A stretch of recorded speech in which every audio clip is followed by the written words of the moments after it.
નમસ્કાર દોસ્તો, world inbox academy પર આપ સૌનું હાર્દિક સ્વાગત છે. કરંટ અફેર્સની આપણી આ લેક્ચર શ્રેણીમાં આજે આપણે લેક્ચર નંબર 89 પર પહોંચ્યા છીએ. આજે ખૂબ મહત્વના 5 ટોપિક ઉપર આપણે વાત કરવી છે. સૌથી પહેલા આપણે વાત કરી લઈએ ભારત અને જાપાનની નૌસેના વચ્ચે તાજેતરમાં આયોજિત થયેલા દ્વિપક્ષીય બંને દેશોએ સાથે મળીને કરેલા સંયુક્ત સૈન્ય કવાયત વિશે. નૌસૈનિક કવાયત મિત્રો, ભારત અને જાપાન વચ્ચેના રક્ષા ક્ષેત્રના સંબંધો પણ ધીમે ધીમે આગળ વધી રહ્યા છે. અગાઉ ધર્મ ગાર્ડિયન નામની રક્ષા કવાયત પણ બંને દેશ વચ્ચે આપણને જોવા મળી છે અને આ નૌસેનાની કવાયત છે જેનું નામ છે જાઇમેક્સ, એટલે જાપાન ઇન્ડિયા મેરીટાઈમ એક્સરસાઇઝ. એનું ટૂંકું નામ અહીંયા ઉપર જે લખ્યું છે એ મુજબ થાય છે. તો આનું આયોજન સ્થળ ક્યાં છે દોસ્તો? ખાસ ધ્યાન રાખજો, આનું આયોજન ભારતમાં નહીં પણ જાપાન ખાતે થયેલું છે. યોકોસુકા. કદાચ પ્રદેશનું નામ તમને ન આવડે તો બી વાંધો નથી, પણ જાપાન દેશમાં આનું આયોજન થયું છે, ભારતમાં નથી થયું. પાછલા લેક્ચર્સમાં પણ જ્યારે મેં તમને સંયુક્ત સૈન્ય કવાયતોની વાત કરેલી છે, એ ચાહે ઇન્ડોનેશિયા સાથે હોય કે દક્ષિણ કોરિયા સાથેની હોય, ત્યારે પણ સ્થળ વિશે આપણે ખાસ માહિતી રાખતા હોઈએ છીએ. જો મિત્રો ખાસ ધ્યાન રાખજો, ભારતનું જહાજ છે આઈએનએસ સહ્યાદ્રી. આઈએનએસ સહ્યાદ્રી અહીંયા ભાગ લીધો છે. આ બંને દેશોની ભાગીદારી આ ફિલ્ડમાં વધવાથી ચીનની જે ઘૂસણખોરી કે દાદાગીરી હશે એનો સામનો આપણે કરી શકશું અને બંને દેશો ક્વાડ સંગઠનમાં પણ મજબૂતીથી આગળ વધી રહ્યા છે. જે ક્વાડ વિશેના મારા લેક્ચર્સમાં પણ મેં એ મુદ્દાઓ ચર્ચામાં લીધા છે. ત્યારબાદ બીજો મુદ્દો લઈએ, એ પણ નૌસેના સાથે સંકળાયેલો એક મુદ્દો છે. આઈએનએસ વિક્રાંત સાથે સંકળાયેલો મુદ્દો છે. દોસ્તો, વડાપ્રધાન નરેન્દ્ર મોદીજીએ છેલ્લા કેટલાક વર્ષોથી જ્યારથી વડાપ્રધાન બનેલા છે ત્યારથી એક પરંપરા જાળવેલી છે અને એ પરંપરા એવી છે કે તેઓ દીપાવલીના જે તહેવાર છે એની ઉજવણી સૈનિકો સાથે કરતા હોય છે. તો અલગ અલગ જે આર્મી સ્થળો કે નેવીના સ્થળો હોય છે ત્યાંની મુલાકાત લેતા હોય છે. દિવાળી એ સૈનિકો સાથે મનાવતા હોય છે. તો આ વર્ષે વર્ષ 2025માં દીપાવલીનો તહેવાર તેમણે આઈએનએસ વિક્રાંત જહાજ ઉપર ઉજવ્યો છે. એટલે નૌસેનાને મોટિવેશન મળે, નૌસૈનિકો સાથે એમણે આ સમય પસાર કર્યો છે, એટલા માટે આઈએનએસ વિક્રાંત ચર્ચામાં છે. તો સ્પર્ધાત્મક પરીક્ષાઓની તૈયારીઓ કરતા વિદ્યાર્થીઓએ આ બધું જાણવું વસ્તુઓ જરૂરી છે કે આઈએનએસ વિક્રાંત શું છે, ક્યારે એ સેવામાં જોડાયું, આ બધા મુદ્દાઓ પણ આપણે ધ્યાને રાખીએ. તો ચર્ચામાં રહેવાનું કારણ મેં તમને જણાવ્યું છે. પ્રાઇમ મિનિસ્ટરે આઈએનએસ વિક્રાંત જહાજ ઉપર દીપાવલી મનાવી, એટલે આ પ્રશ્ન સીધો અહીંયાથી જ પૂછી શકાય છે, સીધો સવાલ આવે. બીજું, આ આઈએનએસ વિક્રાંત મિત્રો એ વિમાનવાહક જહાજ છે. વિમાનવાહક જહાજનો મતલબ એ છે કે મહાસાગરોના મધદરિયે એ લડાકુ વિમાનોને સરસ મજાનું પ્લેટફોર્મ પૂરું પાડશે. લડાકુ વિમાનો ત્યાં ઉતરાણ કરશે, લડાકુ વિમાનો ત્યાં ફ્યુઅલ ભરશે, રિફ્યુઅલિંગ કરશે, પોતાના હથિયારો રીલોડ કરશે અને ત્યાંથી ટેક ઓફ લેશે. કારણ કે જ્યારે યુદ્ધની પરિસ્થિતિઓ સર્જાતી હોય, દુશ્મન ઉપર આપણે એર સ્ટ્રાઇક કરવાની હોય, તો એ સમયે ફરીથી પાછું પોતાના ગ્રાઉન્ડ સ્ટેશન ઉપર આવવું, રિફ્યુઅલ કરવું, હથિયારો રીલોડ કરવા અને ફરીથી પાછું હુમલો કરવા માટે જવું, તો સમય પણ ઘણો બધો લાગી શકે છે અને ઈંધણ પણ ઘણું બધું ખરાબ થઈ શકે છે. એટલા માટે મધદરિયે આપણે શું કરીએ છીએ, જાણે કે આખું એરપોર્ટ કેમ ઊભું કર્યું હોય દરિયામાં તરતું, એ રીતની આખી સુવિધા ફેસિલિટી આપીએ. આવા જે જહાજો હોય ને એને વિમાનવાહક જહાજો કહી શકાય. ભારત પાસે વર્તમાન સમયે 2 વિમાનવાહક જહાજો કામ કરી રહ્યા છે. એકનું નામ છે આઈએનએસ વિક્રમાદિત્ય. આ આઈએનએસ વિક્રમાદિત્ય છે દોસ્તો, એ આપણે ભારતે પોતે તૈયાર કરેલું નથી, એ રશિયા પાસેથી ખરીદેલું છે, બરાબર. પણ જે આઈએનએસ વિક્રાંત ઉપર મોદી સાહેબે દિવાળી મનાવી, આ આઈએનએસ વિક્રાંત આપણે કોઈ પાસેથી ખરીદેલું નથી, એ ભારતે પોતે જાતે તૈયાર કરેલું છે. ભારતના નૌસેના માટે જેટલા પણ જહાજો કે સબમરીન્સ વગેરેની આપણી જરૂરિયાત હોય તો એની આખી ડિઝાઇન છે ને દોસ્તો, એ વોરશિપ ડિઝાઇન બ્યુરો નામની સરકારી સંસ્થા કરે છે, જે દિલ્હી ખાતે આવેલી છે, વોરશિપ ડિઝાઇન બ્યુરો, બરાબર. પછી એનું નિર્માણ કામ કોઈને કોઈ અલગ અલગ સંસ્થાઓને સોંપવામાં આવે. તો આ જે વિક્રાંત છે એની ડિઝાઇન પણ વોરશિપ ડિઝાઇન બ્યુરો દ્વારા થયેલી છે, પણ એનું નિર્માણ કોચિન શિપયાર્ડ લિમિટેડે કરેલું છે. આ બાબત તમારે જાણવી ખૂબ જ જરૂરી છે. કોચિન શિપયાર્ડ લિમિટેડ દ્વારા આઈએનએસ વિક્રાંતનું નિર્માણ થયેલું છે. આ બહુ જ મહત્વનો મુદ્દો મેં તમને કીધો છે, એટલે અહીંયાથી સવાલ આવી શકે, બરાબર. બીજું, એનું સેવામાં જોડાણ ક્યારે થયું? 2022માં એ ઇન્ડિયન નેવીમાં કમિશન થયું એટલે કે સેવામાં સામેલ થયું 2 સપ્ટેમ્બર 2022. હજુ જુઓ, આટલા મુદ્દા કાફી નથી, તમારે થોડા વધારે મુદ્દા પકડવા પડશે. જેમ કે આ જહાજની લંબાઈ 262 મીટર, પહોળાઈ 62 મીટર છે, 14 ડેક એની ઉપર આવેલા છે અને આશરે તેનું વજન 43,000 ટન જેટલું છે. જહાજોનું વજન એ કેટલું પાણી ડિસ્પ્લેસ કરે એના આધારે નક્કી થાય, તો 43,000 ટનનું ડિસ્પ્લેસમેન્ટ આપણે કહી શકીએ છીએ. સતત 45 દિવસો સુધી એ મહાસાગરોની સફર કરી શકે છે. પછી એને આરામની જરૂર પડે, રિસર્વિસની જરૂર પડે, બરાબર. એટલા માટે 45 દિવસ પછી એને રેસ્ટ આપવો પડતો હોય છે. એક સાથે 8,600 માઇલ્સ સુધીનો પ્રવાસી પોતાની એક ટ્રીપમાં મેક્સિમમ મારી શકે, એટલે કે 13,890 કિલોમીટર. આ જે જહાજ છે મિત્રો INS વિક્રાંત, એના ઉપર કેટલાક ચોક્કસ પ્રકારના જહાજોને તરત તૈનાત રાખવામાં આવે છે પરિસ્થિતિઓ લડાઈની સર્જાય તો હુમલો કરવા માટે. એમાં ખાસ કરીને MiG-29K ફાઇટર જેટ્સનો સમાવેશ થાય. MiG શબ્દ તમે ગમે ત્યાં વાંચો તો તમારે ધ્યાન રાખવાનું, એ લડાકુ વિમાન છે અને MiG એટલે મિકોયાન ગુરેવિચ કંપનીનું ટૂંકું નામ થાય. એટલે દેશ રશિયા હંમેશા લગાડી જ દેવાનો. રશિયા જેમ કે હમણાં MiG-21 જેને આપણે ભારતીય વાયુસેનામાંથી માનભેર વિદાય આપી ચૂક્યા છીએ, MiG-21, તો એમાં પણ MiG લાગ્યું, બરાબર છે. તો એ MiG લાગશે એટલે તમારે સોવિયત એટલે કે અત્યારનું રશિયા સમજવાનું છે. તો MiG-29, બરાબર, MiG-29 તમારે ખાસ ધ્યાને રાખવાનું. બીજી વાત છે કામોવ 31 હેલિકોપ્ટર્સ. આ પણ આપણે રશિયા પાસેથી જ પ્રાપ્ત કરેલા છે. તો કામોવ 31 પરીક્ષામાં પૂછાય કે આ હેલિકોપ્ટર કયા દેશ પાસેથી ભારતે લીધા છે? રશિયા પાસેથી. MH-60R રોમિયો આ મલ્ટીરોલ હેલિકોપ્ટર છે. આ અમેરિકા USA ની લોકહીડ માર્ટિન કંપની છે મિત્રો. લોકહીડ માર્ટિન કંપની પાસેથી ભારત સરકારે MH-60R લડાઈ માટે ઉપયોગમાં આવે એવા હેલિકોપ્ટર્સ ખરીદેલા છે. એટલે જો આ બધા એક એક પ્રશ્ન છે, આ એક એક પ્રશ્ન MCQમાં આવી શકે કે ભાઈ MiG-29 લડાકુ વિમાન છે, બરાબર. MiG-29 ને મિત્રો આપણે બાઝના નામથી પણ ઓળખીએ છીએ, બાઝ તરીકે ઓળખીએ. કામોવ 31 રશિયાનું હેલિકોપ્ટર, MH-60R અમેરિકા પાસેથી પ્રાપ્ત કરેલું હેલિકોપ્ટર, એડવાન્સ લાઇટ હેલિકોપ્ટર, બરાબર, ALH આ ભારતે પોતે તૈયાર કરેલું છે. લાઇટ કોમ્બેટ એરક્રાફ્ટ LCA જેને આપણે સામાન્ય રીતે તેજસના નામથી ઓળખીએ છીએ, એ પણ INS વિક્રાંત ઉપર તમને જોવા મળે. Short take off but arrested landing ની સુવિધા પણ આ પ્લેટફોર્મ ઉપર છે. એટલે કે ઓછા રનવે ઉપરથી પણ પ્લેન ઉડાન ભરી શકે એ પ્રકારની સુવિધા, અને ઝડપથી આવતું પ્લેન હોય એને એરેસ્ટ કરવું એટલે કે પકડી પાડવું, મતલબ કે ઓછા શોર્ટ રનવે ઉપર એની સહી સલામત કોઈ નુકસાની કે અકસ્માત ન થાય એ રીતે એનું લેન્ડિંગ શક્ય બનાવવું એવી ટેકનોલોજીથી સજ્જ છે. તે મુદ્દો આપણા માટે મહત્વનો. ત્યારબાદ આજના લેક્ચરનો જે ત્રીજો ટોપિક છે એ ઇન્ટરનેશનલ લેવલનો મુદ્દો છે, પર્યાવરણ સાથે જોડાયેલો મુદ્દો છે. મિત્રો પેસિફિક મહાસાગરમાં તુવાલુ નામનો એક દેશ આવેલો છે. મેં મારા અગાઉના લેક્ચરમાં તુવાલુની જે જમીન સપાટી છે એ સમુદ્રમાં ધીમે ધીમે ગરકાવ થઈ રહી છે, પાણીની સપાટી ઉપર આવી રહી છે અને તુવાલુ ધીમે ધીમે ડૂબી રહ્યું છે. આ પ્રકારની ઘટના ઉપર કરંટ અફેર્સનો લેક્ચર્સ આપણે ભણેલા છીએ. આ તુવાલુ ત્યારે ચર્ચામાં હતું આ જ વર્ષે, અને આ તુવાલુ અત્યારે પણ ચર્ચામાં છે. પણ આ અત્યારે જે ચર્ચામાં છે એનો ઉદ્દેશ અલગ છે. પર્યાવરણ માટે કામ કરતી આંતરરાષ્ટ્રીય સ્તરની મહત્વની સંસ્થા છે IUCN, international union for conservation of nature, આવું એનું પૂરું નામ થાય.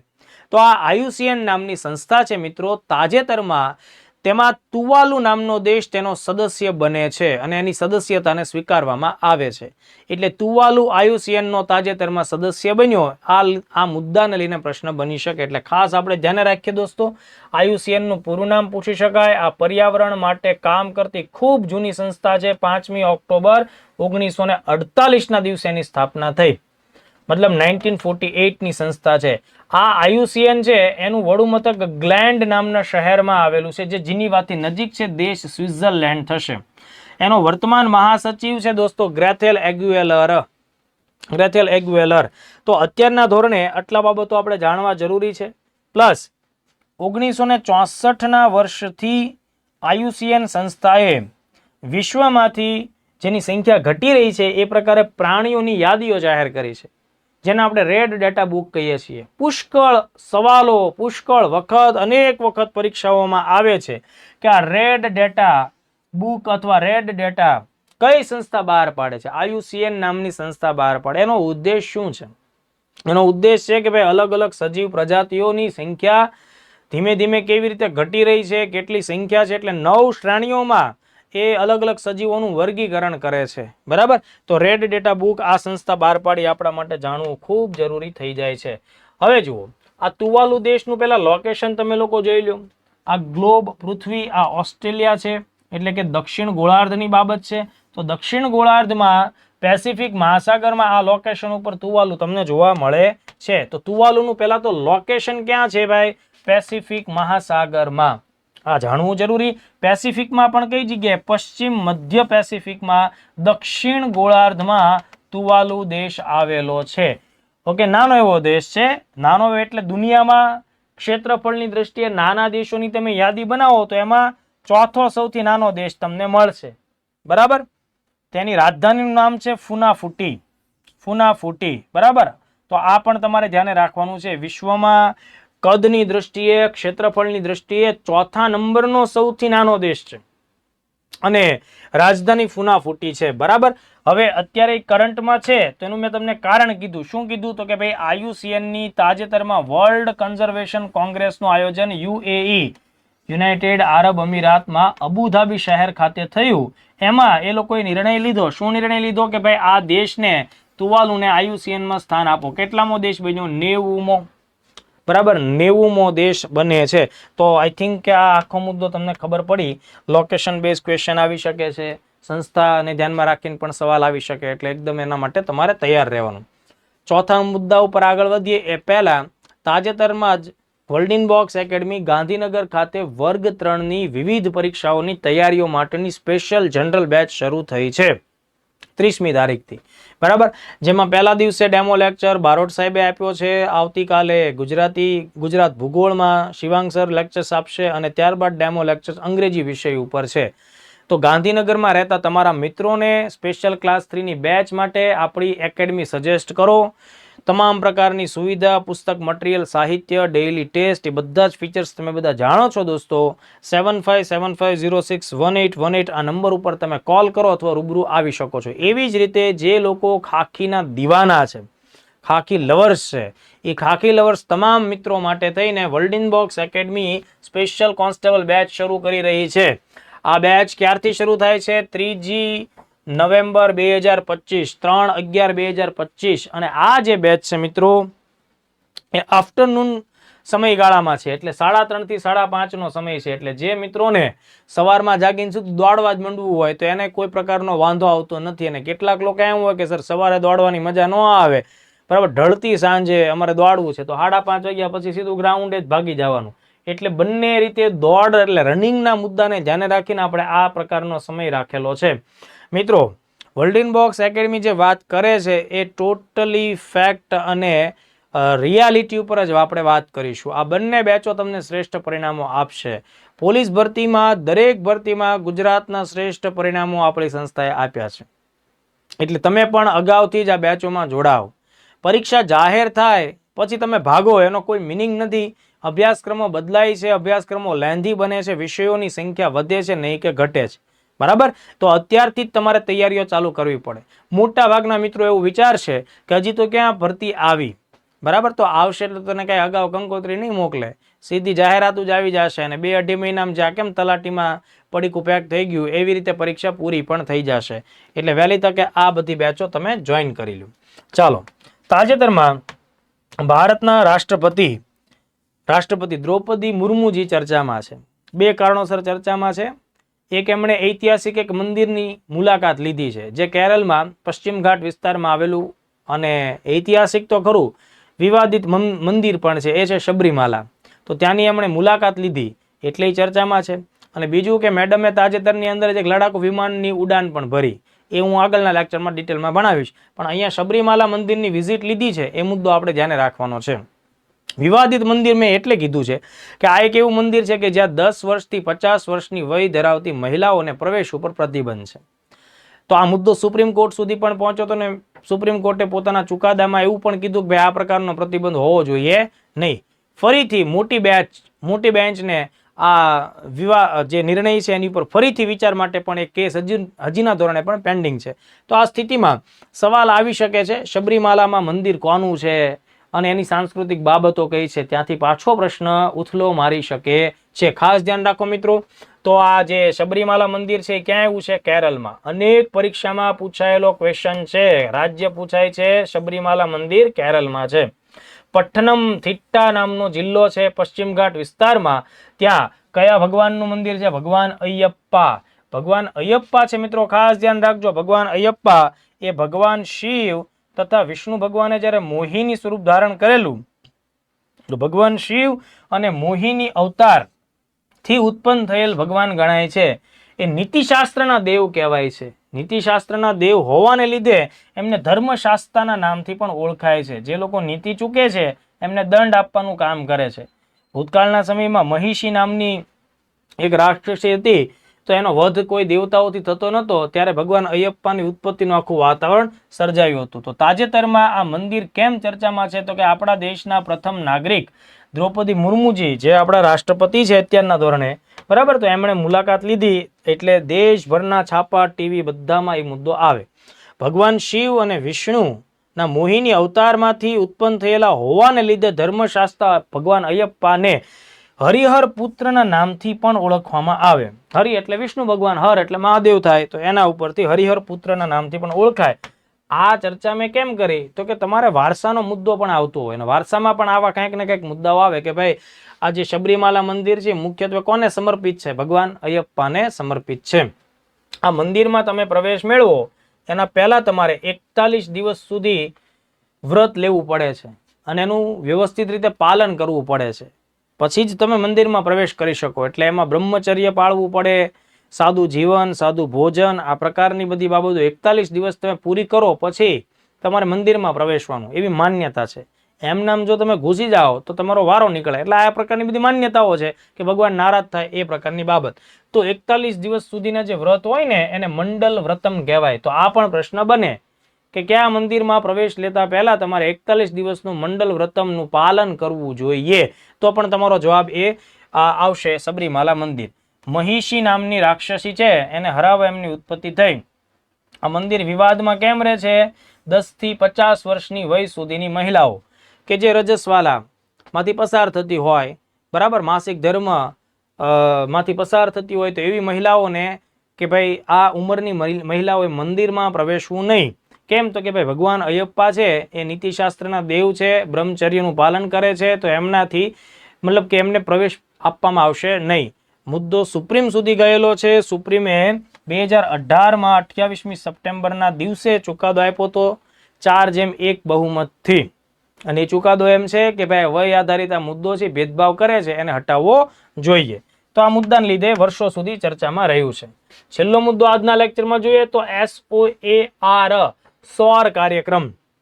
તમને પરીક્ષામાં પૂછાય કે આ SOAR કાર્યક્રમનો ઉદ્દેશ જણાવો, મંત્રાલય જણાવો, બરાબર, આ પ્રકારનો પ્રિલિમ્સનો પ્રશ્ન આવે.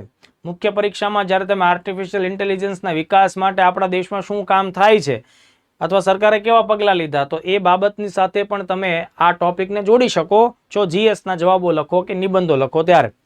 તો મિત્રો, ભારતને કૃત્રિમ બુદ્ધિમત્તાના ક્ષેત્રમાં ગ્લોબલ લીડર બનાવવું છે અને એની શરૂઆત ક્યાંથી થાય? તો કે ભાઈ જ્યારથી વિદ્યાર્થીઓ સ્કૂલિંગમાં છે, ભણે છે, ત્યારથી જ આપણે એને AI સાથે જોડીએ. AI નો ઉપયોગ કરીને વિવિધ કાર્યો કેમ સરળ બનાવી શકાય, અથવા AI નો ઉપયોગ કરીને સ્કિલ ડેવલપ કેમ કરી શકાય, કે જોબ ક્રિએશન કેમ કરી શકાય. તો આ બધી બાબતોને ધ્યાને રાખીને ખાસ તમે ધ્યાન રાખજો, ધોરણ 6 થી ધોરણ 12ના વિદ્યાર્થીઓ, કોલેજના નહીં, મતલબ SOAR કાર્યક્રમમાં એનો સમાવેશ નહીં થાય. SOAR કાર્યક્રમમાં ધોરણ 6 થી શરૂ કરી ધોરણ 12 સુધીના બાળકો, વિદ્યાર્થીઓ અને એમના શિક્ષકો માટેનો ટ્રેનિંગ પ્રોગ્રામ છે. તો હવે ખાસ આપણે ધ્યાન રાખીએ. આનું પૂરું નામ શું થશે? Skilling for AI readiness. Readiness એટલે તાત્પર્ય, તૈયારી. ઉદ્દેશ શું? તો કે ભારતને AI આર્ટિફિશિયલ ઇન્ટેલિજન્સના ક્ષેત્રે ગ્લોબલ લીડર બનાવવું છે.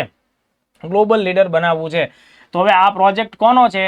મોટાભાગના વિદ્યાર્થીઓ કહી દે કે નીતિ આયોગ, એટલે થઈ જાય ઘોર વહીવટ, બરાબર. નીતિ આયોગનો આ પ્રોજેક્ટ નથી. આ પ્રોજેક્ટ એક મંત્રાલયનો છે, કેન્દ્ર સરકારનું મંત્રાલય છે, ministry of skill development. Ministry of skill development and entrepreneurship. એન્ટરપ્રેન્યોરશિપનો મતલબ શું થાય?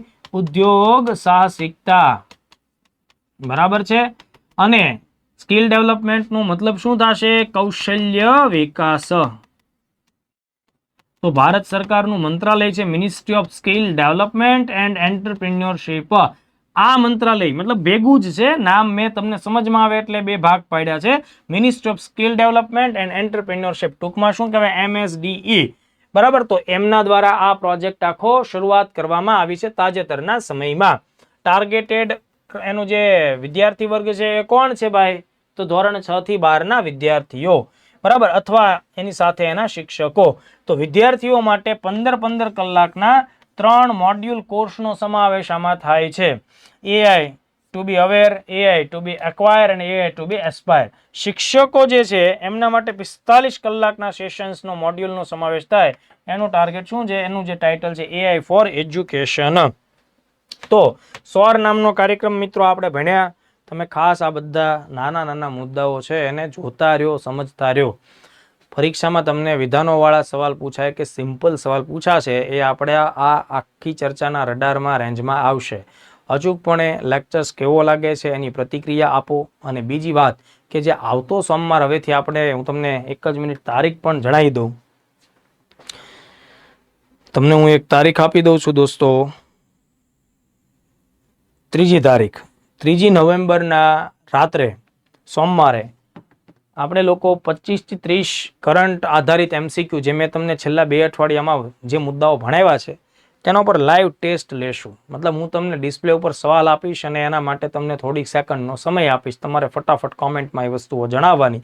તો હવેથી આપણે દર સોમવારના દિવસે કરંટ જેટલું પણ આપણે પાછલા અઠવાડિયામાં ભણ્યા હશું ને એમાંથી 25-30 સવાલોની ચર્ચા કરીશું અને ફટાફટ MCQ સોલ્વ કરશો. કેમ કે મેં તમને ડિટેલ ભણાવ્યું. તો હવે હું તમને MCQમાં શું પૂછીશ? SOAR વિશે સીધા 2-3 વિધાનો જ મૂકી દઈશ. તમારે ફટાફટ મને આન્સર આપવાનું. આ પ્રકારની બાબત આપણે કરીએ છીએ. તો ચાલો મળતા રહીએ. જય હિન્દ, જય ભારત.